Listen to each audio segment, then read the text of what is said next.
strength. When it comes down to it, every singular human being on Earth has a limit to how strong they can become. Now, this boils down to millions of different things. How hard you work, your diet, your genetics, where you're born. Every single one of these millions of aspects decide how strong you could be. And while very few, and I mean very few humans get to scratch the upper limits of what their body can do strength-wise, it doesn't change the fact that that upper limit will always be there. But what if it wasn't? What if instead of humans only being able to lift around 1,000 pounds, they could lift 2,000 pounds or 3,000 pounds or 5,000 pounds? What if there was no hard limit to how hard muscles could work? What if we ignored all biochemical reactions? What if things like epigenetics didn't exist? And instead of humans being limited to a physical spectrum, they could upgrade themselves to a point of godlike power, being able to shatter planets and travel the speed of light. And even that wasn't their limit. What if humans were truly limitless? Well, that's what we're going to be talking about today. Not as a wide-broaching topic, I'm obviously just rambling so I can get to the true heart of the matter. Today,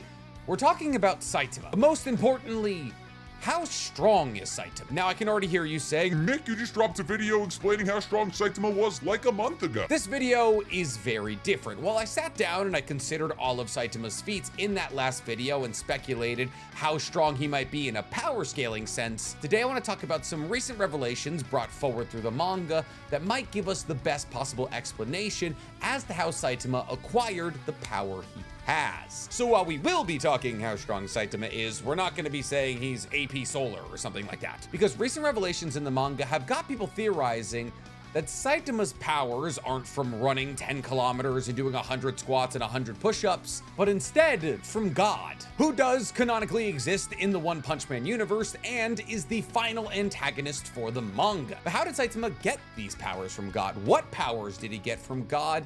And what is he gonna do with them in the final arc of the manga? Well, we're gonna be answering all those questions and a lot more, but first, guys, for me, like this video, subscribe to the page, and hit that noti bell. So really the conversation revolving around Saitama's strength for as long as Saitama's existed as a character has been infinite potential versus infinite strength. There are those in the camp that believe that Saitama has already achieved infinite strength, while there are those in an opposite camp who believe that he simply has infinite potential. And from these two camps, two theories have kind of stemmed, with those who believe that Saitama already has infinite strength believing that his superpower isn't his ability to knock everything out with one punch, but rather simply the ability to do whatever he believes he can do. I didn't word that perfectly, so let me explain. This theory, like all other Saitama power theories, states that his power does not come from his workouts, and that instead Saitama's power actually comes from his ability to do whatever he sets his mind to. That is to say, whatever Saitama convinces himself that he's capable to do, he can then do. Meaning that if hypothetically Saitama were to convince himself that he could fly,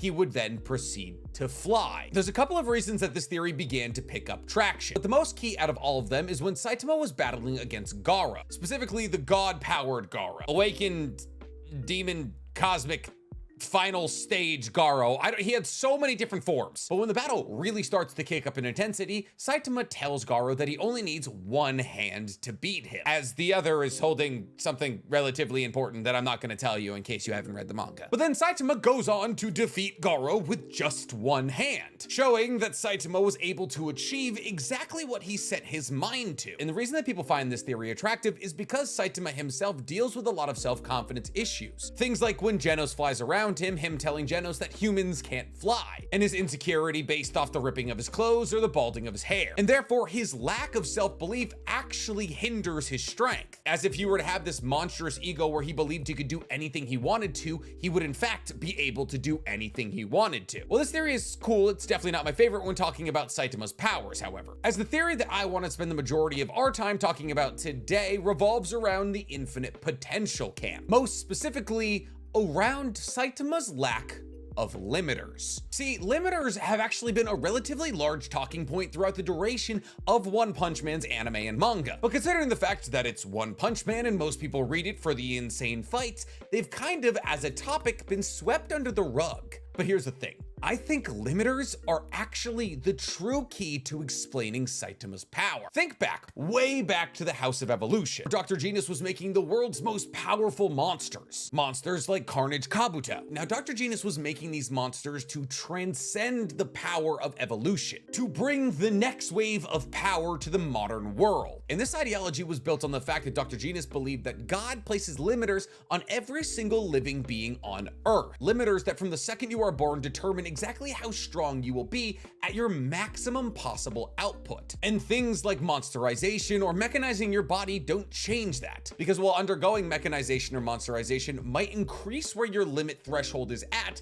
it still very much exists. Therefore, regardless of what you do to your body, you will never break beyond that threshold. Dr. Genius hypothesizes that God places these limiters on living beings to give them something to live for, a theoretical goal to reach. Because otherwise, it would be like running a marathon that never ends. If somebody's able to become infinitely more powerful, that's torturous to somebody who actually cares about that. Because no matter what they do for their entire life, even if they have eternity to live, they will never reach their strongest form. And while they might be leagues or galaxies stronger than the second strongest person, they'll never get to see what they look like in their top form. And thus God, not wanting to put this suffering on all of the living beings he created, placed a limiter, a finish line, and all living beings are simply in a race to their own finish line. But Dr. Genos is not the only person to bring up limiters, as Psychos, the leader of the Monster Association, also brings up limiters a lot. However, instead of being referred to as limiters, she refers to them as limits of growth. You see, Psychos, much like Dr. Genos, is trying to find a way to break these limits. And while Psychos once originally believed that by monsterizing a human being, you could break through their limits, Psychos realized that the true key to overcoming this limiter is overcoming death, because Psychos realized that by monsterizing these humans, they were simply getting a limit that was higher than they had as a human. And thus Psychos pushed these monsters to the brink of death through combat or torture. And as these monsters bounced back from the brink of death, they were able to overcome their current limit. And while Psychos was technically only successful with 2 monsters using this technique, that being King Orochi and Garo, through this technique of overcoming death over and over and over again, both King Orochi and Garo were able to break through their limits multiple times. And while obviously King Orochi gets turned into a smoothie by Tatsumaki, the same cannot be said for Garo. See, Garo, by overcoming death against Super Alloy Darkshine and Bang, managed to monsterize himself to a point where his limits significantly dwarfed what they were as a human. Garo managed to tread into the domain of the gods by continually breaking his limits, until eventually he quite literally traveled into the domain of God. See, when Garo first comes into combat against Saitama, Saitama is just throwing him around the world. That is when God, who previously gave his powers to Homeless Emperor, approaches Garo. And while Garo doesn't fully accept God's powers, he does touch his hand, which confers at least a little bit of God's powers to Garo. What's interesting about Garo achieving these powers is that he's now significantly stronger. But in what capacity is he stronger? Well, Garo with the power of God has not only increased his strength, stamina, speed, durability, and all of that, but he's also significantly increased his ability to copy other people's moves, going so far as to copy Blast's gravity manipulation ability and Saitama's Serious Series punches. And when Garo started copying Saitama's fighting style, he started to shatter his limits. In fact, we're actually given a graph to see how fast Garo's power is increasing. Only problem with this graph is that Saitama is improving faster. You see, Garo begins to copy Saitama's attacks, and for a little while, it appears as though Garo is gonna make the playing field level. But it's this point that Garo realizes that even though he is getting exponentially stronger, so is Saitama, into a much higher degree. What's interesting about this fight as a whole is that neither of them are being pushed to the brink of death through it. Well, obviously Saitama and Garo are landing absolutely devastatingly powerful blows on each other. There's no circumstance in this fight when either Garo or Saitama are close to death. So it's not as though Garo or Saitama are going through the monsterization route. Instead, what we're watching and what's been officially confirmed in chapter 176 is that we're watching a fight between 2 awakened beings. Or is it ascended beings? I think it's ascended beings. You see, in chapter 176, Fubuki is talking to Saitama. The current plot of One Punch Man is that Fubuki and Tatsumaki are trying to save Psychos from Tsukuyomi. If you are not caught up with the One Punch manga, what I just said made 0 sense. To give you a quick rundown, Tsukuyomi is a sketchy organization that essentially made Tatsumaki and Fubuki, and they want to kidnap Psychos to use her power, because Psychos is not only evil, but also technically living in a prison that's under the place where all of the A rank and higher heroes are currently living. One of those heroes was being Saitama, which is how he gets mixed up in the battle between Tsukiyomi, Fubuki, and Tatsumaki. And it's during this fight that Fubuki reveals to Saitama that Garo was an ascended being, and therefore Saitama, who was able to defeat Garo, is most likely also an ascended being. What does an ascended being mean? We don't really know. All that we know is that Fubuki reveals that at one point she herself was trying to become an ascended being, but she's since given up on it. And while it's never explicitly laid out what an ascended being is, we can make a pretty educated guess. You see, with all of the talks about limiters and ascension, it's pretty easy to assume that ascension refers to the lack of a limiter. And when we harken back to what Dr. Jenna said about God placing limiters on every single human being, and the fact that ascension usually has a religious connotation, that being one ascending to heaven or to a higher plane, that being an ascended being could mean that you have ascended to the realm of God, and therefore his limiters are no longer applied to you, which is how Garo and Saitama were able to infinitely increase their own power without coming to the brink of death. See, Garo was able to accomplish this by receiving power from God, kind of like a direct route to ascension. But Saitama is a bit different. Saitama, hypothetically, hasn't received any powers from God. So how is Saitama an ascended being and therefore able to smash through his limiters without direct help from God? Well, we don't really know. See, here's the thing. While in usual circumstances, you could go to the webcomic and you could find out the answer to any question, the whole God thing doesn't really get fleshed out in the webcomic, which is why the whole God timeline is infinitely intriguing. We actually don't have answers. What we do know is that within the One Punch Man manga, God is getting more and more interested in Earth every single day, and we know why. You see, the reason that God is so interested in Earth is Saitama. We got a full panel that said, why is God so interested in Earth? There must be something here he's looking for, and it shows the back of Saitama. And we also know that when God was being channeled through Garo as a conduit, that he referred to Saitama as the first fist that turned against God, implying that either in that circumstance or in a circumstance prior to this, that Saitama has come toe-to-toe with God. And while this could hypothetically be a throwaway line that's just the God saying that Saitama has powers close to that of his, it could also give us a hint into why God is so interested in Earth. And this has made people wonder if these two are related somehow. That if at one point that Saitama either was a godlike being or still is, or was simply able to achieve godhood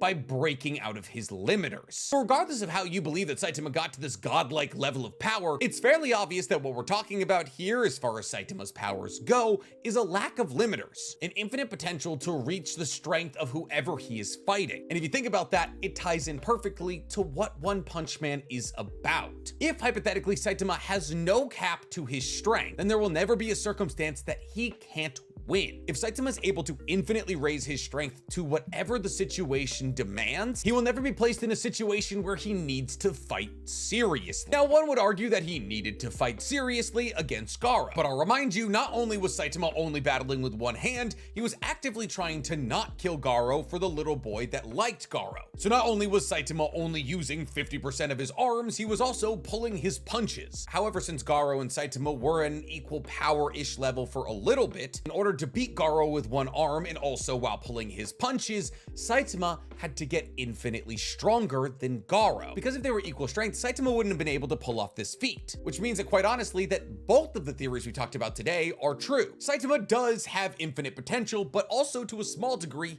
he has infinite strength. Whatever the situation demands, Saitama will raise to it immediately, and he's able to do this because of his infinite potential and lack of limiters. So while hypothetically in any given moment, Saitama does not have infinite strength, the second that the situation demands it, he does. Which means that Saitama is only limited by the strength of the people he fights. And therefore, if hypothetically Saitama were to battle against people like gods, or just God, we don't really know if there's more than one, he not only would rise to their level of strength, but beyond it, which is quite possibly why God is trying to send their power into conduits to kill him before he ascends to its level. This God that exists in another dimension and is being battled against by Blast and his team of intergalactic heroes understands that there's an entity on Earth that one day could rise to its level of power, and thus that God is trying to send its power into conduits around Saitama to kill him. Why it handed its power to one of the lieutenants in the Monster Association. It's why it gave its power to Garo while he was battling against Saitama. And it's why it offered its power to Tatsumaki, who the god realized is the only person on Earth with power comparable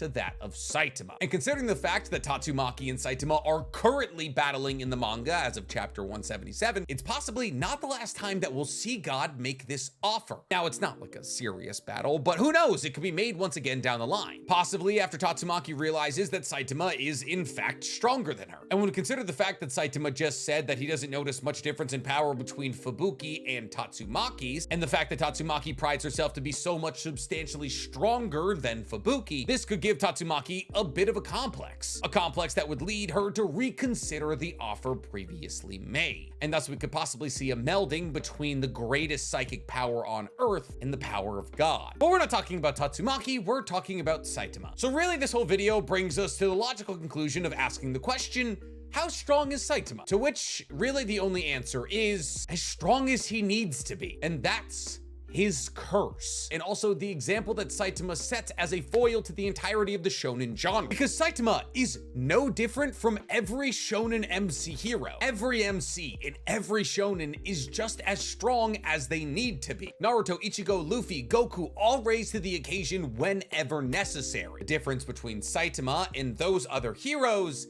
that Saitama doesn't train, and that's the beauty of his character. The curse of infinite strength that he brought upon himself by breaking out of the somewhat blessing of limiters graced upon him by God. He is cursed to be as strong as he needs to be forever. And this is why I find cross-universe fights mind-numbingly boring, because when you really boil down a battle shonen, the MC or any character who's going to win a fight will always be as strong as they need to be. So if you were to sit back, relax, and write a story of Goku fighting against Saitama, neither would win.